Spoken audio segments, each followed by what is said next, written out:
I will never forget when I was a junior in high school, the captain on our cross-country team went out and scouted all of the conservation land in the town where I grew up in.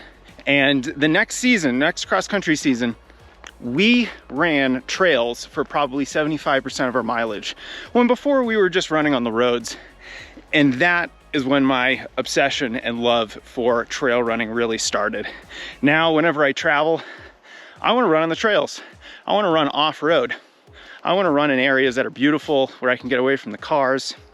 There's just so many reasons to love trail running. Now, besides just the fact that it's pretty, and I think it makes the miles go by, I think it makes the miles more entertaining, more just beautiful, especially if you live in a place like I do, where I can get into the mountains in Colorado and it's just stunningly beautiful.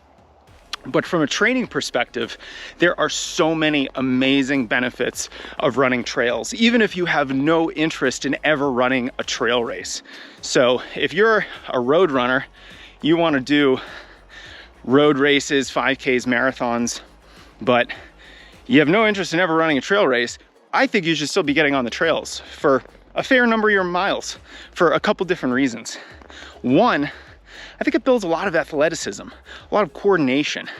It's really helpful with allowing you to run on all kinds of different terrain like that.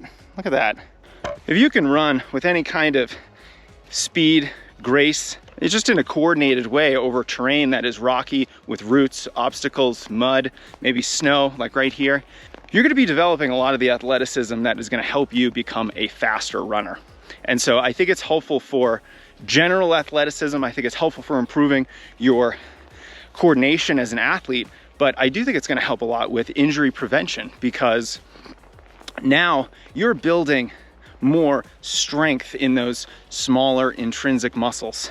When you are running on this kind of terrain, it requires more strength. You just can't cover this terrain the same way that you do on another surface that is just so uniform.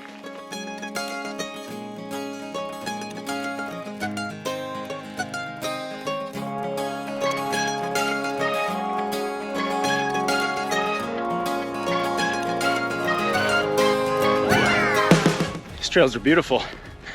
And you know what? I get asked a lot about running trails, and a lot of runners, I think, get hung up on the fact that they don't have the right gear. They don't have the right gear for trail running. Well, neither do I. And I run trails all the time. I think if you're not running super technical trails, and look, you want to come out and visit me in Colorado? Great, we'll go find some technical trails. But for most people, the off-road surfaces that they find don't require crazy trail running shoes, amazing traction, or the kind of lugs on the bottom that you think you need. You just need to be a little more aware where you're putting your feet, and you'll be just fine. Now, the other thing I love about trails is that it slows you down. This is a good thing, because if you're running on trails that aren't super technical, but they do slow you down a little bit, it's a great venue for your easy runs, for your recovery runs. And a lot of runners think that the softer surface of trails helps with recovery, it helps with keeping you healthy. It's actually not true. Your body is pretty amazing. What it does is it changes the amount of force that it puts down into the ground. You can kind of imagine a gymnast coming down on a big, thick mat. They're gonna come down really hard because they are searching for stability. Same thing here. If you are searching for stability on a soft surface, you're gonna come down a little bit harder, as opposed to concrete or asphalt on the road, where you're gonna come down a little bit softer. Your body adapts. It's absolutely amazing. But no, the real benefit of running on more varied terrain like this is so that each foot strike is a little bit different from the one before it.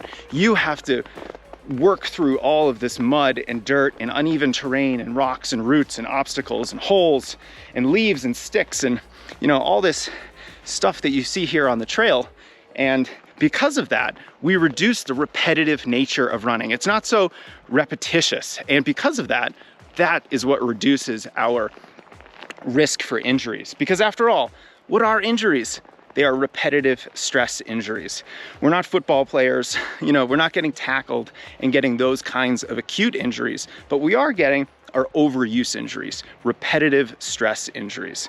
So by running more on trails, you can really counterbalance all the repetitive running that we inevitably have to do as runners.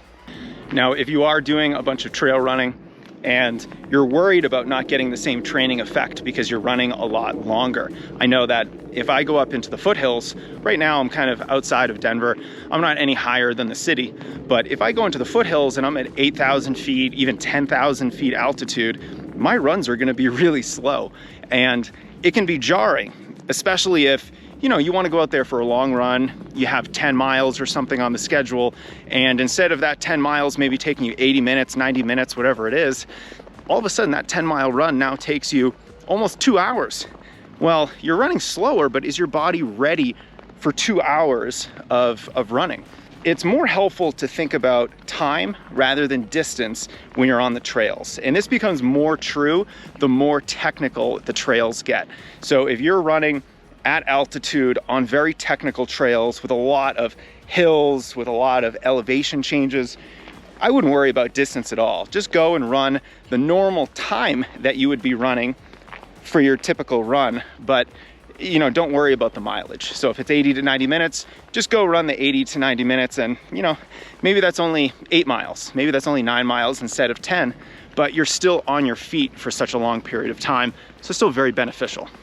And if you're wondering if you need trail running shoes, the answer is no. If you don't own them, no worries. Just go and enjoy the trails. Just be a little mindful of where you're stepping.